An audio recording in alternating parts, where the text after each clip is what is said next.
know quite a lot about it.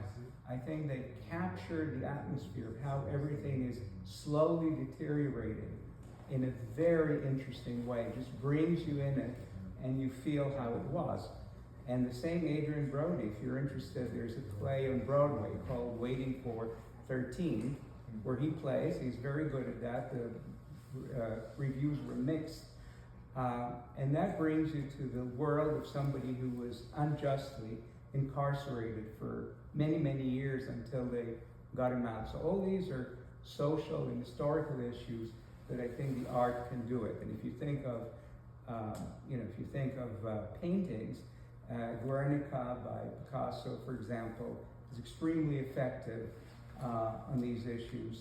And so I think art, well done, could be very useful in terms of, advancing culture, advancing the values that we want, even though it doesn't really send it's not didactic, it sends a message.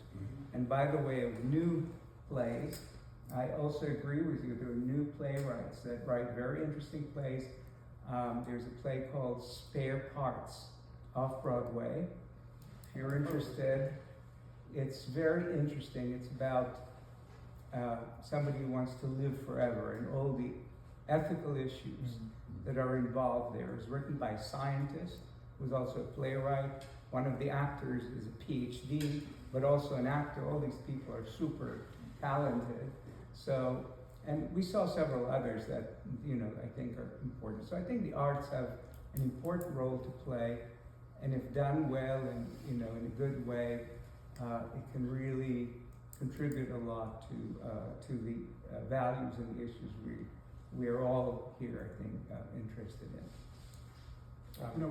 We talk around issues that are affecting us today, and we're looking for a cultural conduit, which I agree with you we need, to express messages, but those messages cannot be messages that actually anger us or upset us or depress us. There's got to be a smart way to convey that message and to share it with the general public.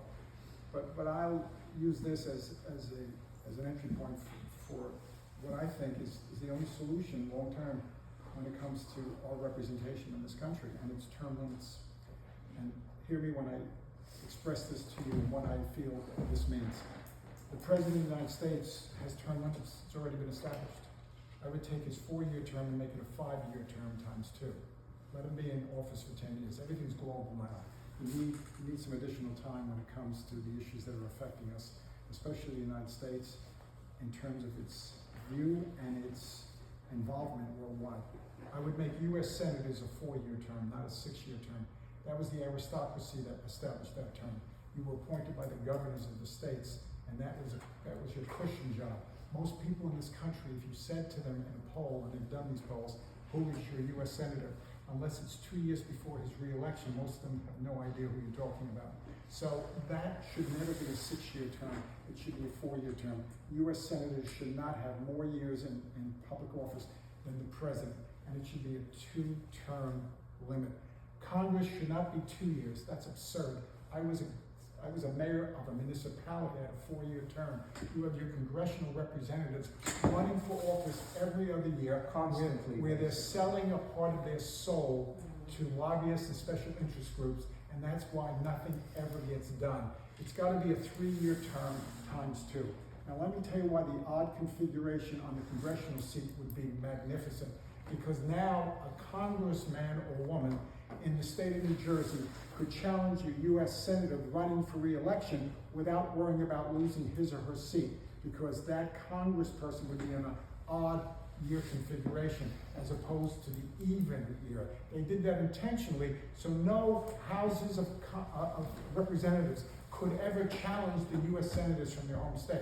You make them a 3-year term times 2, they could on the odd year actually challenge a U.S. senator. You know what, that would be wonderful. You'd find out exactly what was going on in Washington with your U.S. senator, because your Congress member would expose it trying to get that seat. It would be a good checks and balances, and it would be 2 terms. And in my formula, you could run again, but you would have to leave after 2 terms. You need a cleansing agent, I call it. you'd run 2 terms for Senate, 4-4, 2 terms for Congress, 3-3, and the only change I would not make would be the presidency. I'd leave it 2 terms, and that would be finite.